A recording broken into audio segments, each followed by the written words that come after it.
बऱ्यापैकी एरियामध्ये जे मेजर मोठे नाले आहेत, ज्याच्यामुळे मुंबईची तुंबई होते, असे नाल्यांचे सगळे फोटो काल आम्ही घेऊन गेलो होतो. परंतु अध्यक्ष महोदयांनी बोलायला न दिल्यामुळे त्यांना दाखवता आला नाही.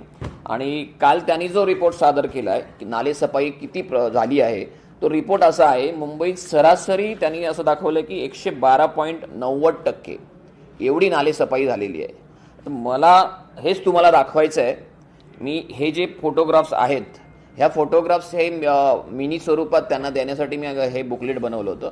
परंतु त्याचा एक मोठा बॅनर मी बनवलेला आहे की तो बॅनर मला काल आम्हाला तिकडे दाखवायचा होता, परंतु स्टँडिंगची मीटिंग फार उशिरा संपली आणि पत्रकार मंडळी ही दुसऱ्या असाइनमेंटवर गेल्यामुळे ते दाखवता आलं नाही आणि सभागृहात तो विषयच घेतला नाही.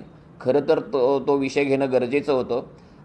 प्रामुख्याने काल जे विषय होते त्याच्यामध्ये एक विषय होता तो जो पावसाळ्यात पाणी साचतं आणि मग ती साचलेलं पाणी ज्या सक्शन यंत्राने आपण ते सक करून दुसरीकडे टाकतो, ते त्याचे 8 प्रस्ताव होते आणि दुसरे खड्ड्यांचे एक साधारण 10-11 प्रस्ताव होते. त्या व्यतिरिक्त 64 प्रस्ताव होते. म्हणजे साधारण हे 20 प्रस्ताव सोडले तर बाकी 44 प्रस्ताव हे विविध विषयांवर होते. त्याच्यावर देखील नंतर साधारण 32-33 मला वाटतं 37 जो विषय आहे तो संपल्यानंतर बाकीचे सब्जेक्ट त्यांनी रेटून नेले. कोणालाही बोलायला न देता ते मंजूर करत गेले. त्यामुळे आम्ही वॉकआउट देखील केला होता. तर प्रत्यक्ष ते जे आम्ही नाले फोटोग्राफ्स ते त्यांना दाखवायचे होते ते बॅनर स्वरूपात मी आता आणलेले आहेत. त्यामुळे तुम्हाला कळेल की नेमकी नालेसफाई किती झालेली आहे. तर तो बॅनर जरा दाखवूया आपण. दोन्ही साईडला असं क्रॉस घ्या.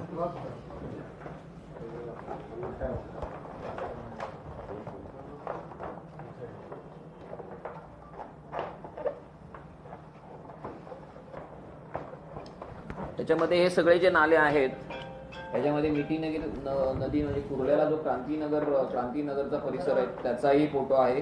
त्याचबरोबर भारतनगर BKC त्याचा आहे, कुर्ला पूर्वेचा आहे, धारावीचा आहे. धारावीचं देखील मोठ्या प्रमाणात अजून गाळ निघाला आहे. वडाळ्याकडे तर कोणी लक्षच देत नाही. तो संगमनगर आणि तो जो भाग आहे वडाळा पूर्वेचा तिकडे तर हा नाल्याची परिस्थिती बघा काय आहे. त्यात सुद्धा आहे तो नाला, म्हणजे तिकडे कोणी अजून गेलंच नाहीये.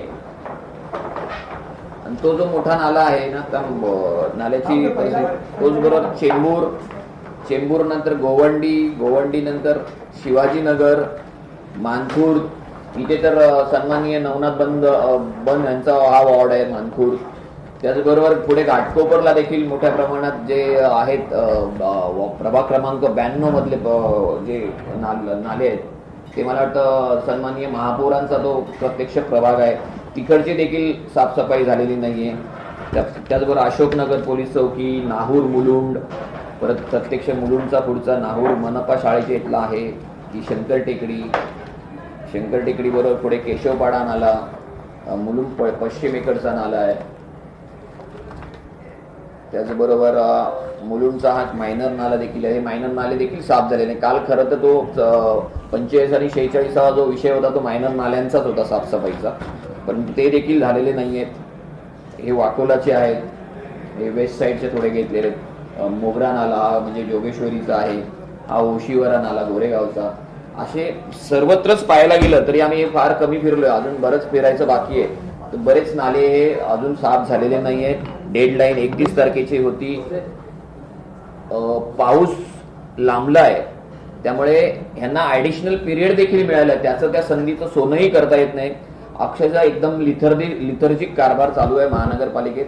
मान्य आहे की प्रशासन याकडे जर दिरंगाई करत असेल, परंतु आपण सत्तेत आहोत. सत्तेतल्या सत्ताधाऱ्यांनी प्रशासनावर अंकुश ठेवून हे साफ करणं गरजेचं आहे.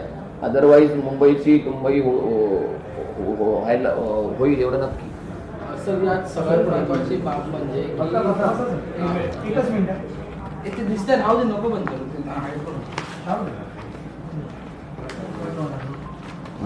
विशेष म्हणजे की महापौर दौरा करतात नालेसफाईसाठी, भाजपचे खासदार आमदार मुंबई अध्यक्ष दौरे करतात, तरी अद्याप नालेसफाई झाली नाही. विषय अद्याप महत्वाची म्हणजे अजून पाऊसही लागला नाही.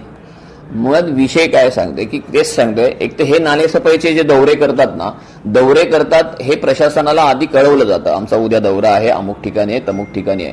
त्यामुळे प्रशासन समोरचा जो कॉन्ट्रॅक्टर आहे त्याला ती निरोप देतो. त्यामुळे जेव्हा दौरा असतो तेव्हा कॉन्ट्रॅक्टर सगळी मशिनरी आणि मनुष्यबळ इंटॅक्ट सगळं लावून काम करत असतो. पण तो दौरा झाला, पाहणी झाली आणि ह्यांची पाठ फिरली की ते सगळं बंद होतं. मग त्याच्याकडे नंतर लक्ष द्यायला कोणीच नसतं. लोकशाही मराठी ऐका, पहा, जागरूक रहा.